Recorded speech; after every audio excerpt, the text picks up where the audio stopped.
이 녀석 또 눈 뜨자마자 게임이야? 저 돈 버는 중이에요.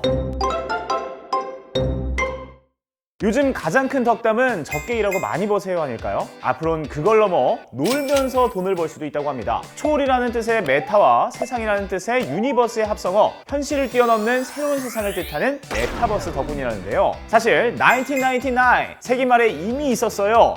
싸이월드. 1999년 8월 1일 태어나 2000년대를 씹어먹었죠. 도토리야말로 1세대 디지털 화폐 아니겠습니까? 그걸로 미니미 옷도 사고 미니홈피 가구도 사고 배경음악도 넣었습니다. 일촌을 맺고 서로 방문하는 파도 타기, 대화하기도 가능했고요. 지금의 제페토랑 비슷하죠. 그런데 안타깝게도 싸이월드는 PC로만 할 수 있었습니다. 2009년 모바일 시대가 됐는데도 그대로 고인물 그 잡채. 그러다 보니 SNS는 트위터, 페이스북이 꿰찼고요. 아무도 찾지 않던 싸이월드는 결국 폐업 처리됩니다. 그러다 2021년 5개 기업이 싸이월드 Z라는 법인을 새로 설립해 체불금액 10억 원을 내는 조건으로 인수했어요. 그렇게 스마트폰에서 싸이월드를 열 수 있게 됐죠. 안 돼! 내 흑역사! 초반엔 추억 돌아보는 재미가 쏠쏠했고요. 부활을 기념하는 막걸리가 나올 만큼 반가워하는 분위기였습니다. 하지만 이미 트위터, 페이스북은 물론 그 후에 나온 인스타, 틱톡까지 다양한 SNS가 굳건하게 버티고 있어서 옛날 사진만 퍼오곤 다시 추억의 SNS로 남겨졌죠.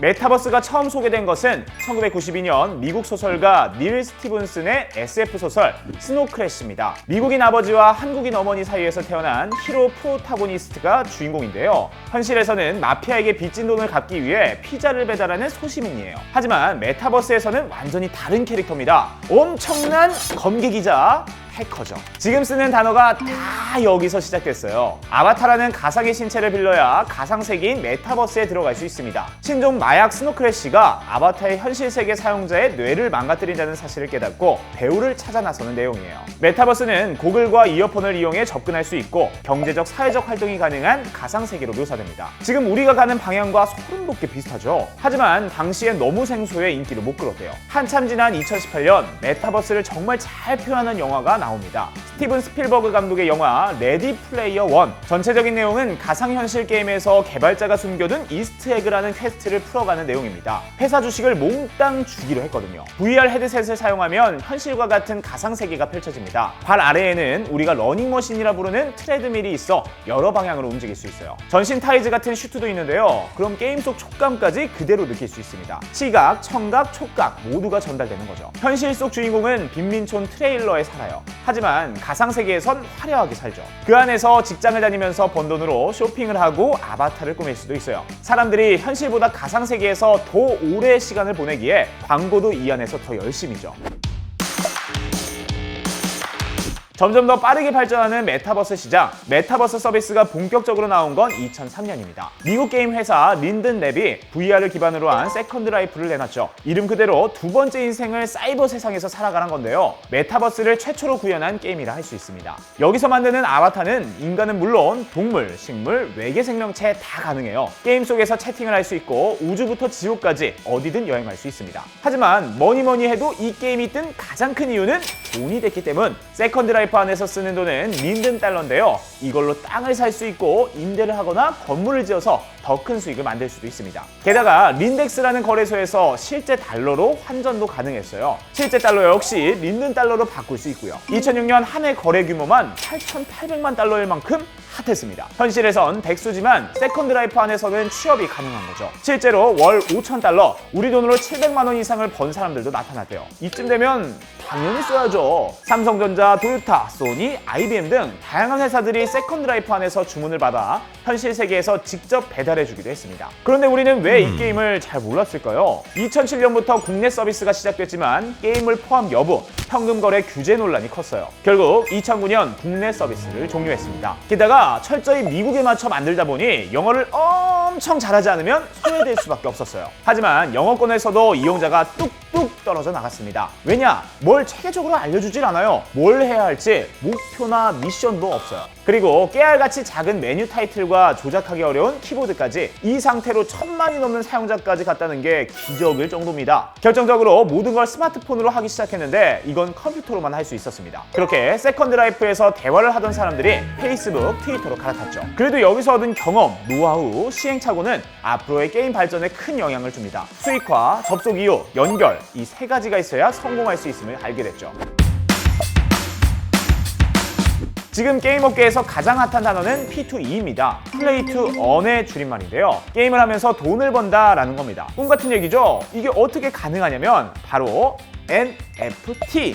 P2E의 핵심은 메타버스 내 활동이 현실 세계로 이어질 수 있는지입니다. 과거 게임머니는 게임 안에서만 유효했어요. 내 캐릭터가 갖고 있는 자산이긴 하지만 게임사 정책에 따라 가치가 바뀔 수 있는 불안정한 자산이었죠. 만약 게임사가 문을 닫는다면 그동안 피땀으로 키운 내 소중한 캐릭터와 아이템도 사라진 거예요. 하지만 블록체인 기술의 발달과 NFT의 개발로 소유권을 증명할 수 있는 수단이 생긴 겁니다. 게임 속 건축, 아바타, 의상, 무기 등이 전부 소유권을 입증할 수 있는 디지털 자산인 거죠. 게임을 하면서 아이템을 획득하고 게임 코인으로 교환합니다. 그럼 이걸 가상자산 거래소에서 현금화하는 거죠. 나오기 힘든 캐릭터나 구하기 어려운 아이템을 객겟하면 그게 다 돈인 겁니다. 역시 레어템은 없고 봐야죠.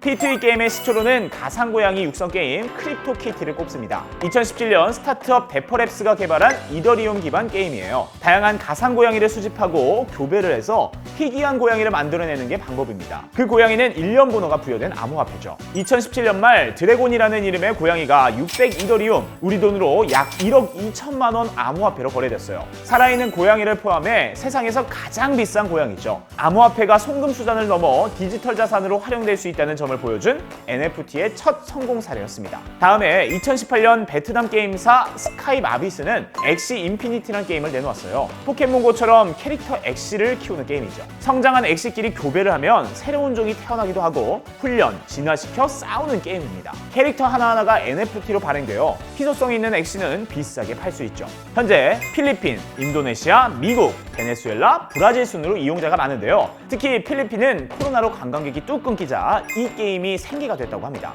엑시 인피니티로 벌 수 있는 월 최고 수입은 우리 돈으로 35만 원, 필리핀 정규직 한 달 수입인 약 23만 원보다 높아요. 엑시 인피니티는 최소 3마리의 엑시가 있어야 시작할 수 있습니다. 하지만 게임이 널리 퍼지면서 엑시의 가격이 치솟았고 한 마리에 수십만 원, 최소 100만 원이 필요하게 됐죠. 그래서 엑시를 대여해주는 엑시 유니버시티가 생깁니다. 이렇게 캐릭터의 사용권을 빌려줄 수 있는 것도 각각의 엑시가 NFT로 존재하기 때문에 가능한 거죠.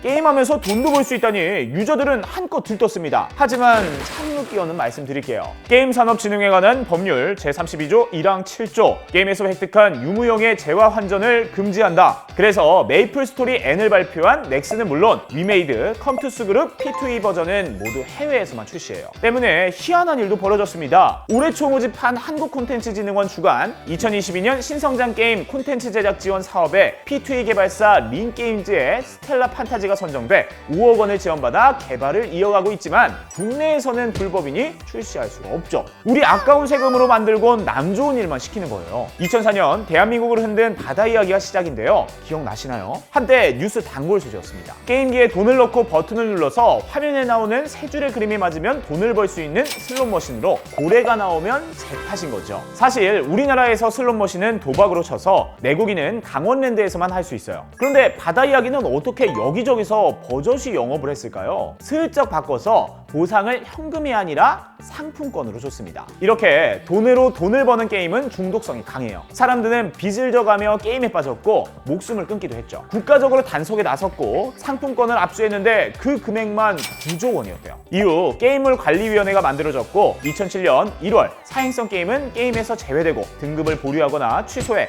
운영하지 못하도록 규제됐습니다. 하지만 P2E 게임은 좀 달라요. 억울합니다. 일단 이용 금액이 없어요. 돈 놓고 돈 먹는 게 아니니 재산을 탕진할 위험이 없죠. 소진 없이 돈을 계속 버는 구조인 거예요. 미국, 일본, 싱가포르 등 선진국의 정책 방향과 반대로 가는 거고요. 우리나라 P2E 게임도 성장할 기회를 터줘야 한다는 의견도 있습니다. P2E가 하나의 트렌드가 되어가는 지금 계속 이렇게 규제하는 것이 맞는지 개선을 하는 게 맞는지 생각해봐야 할 부분이겠습니다.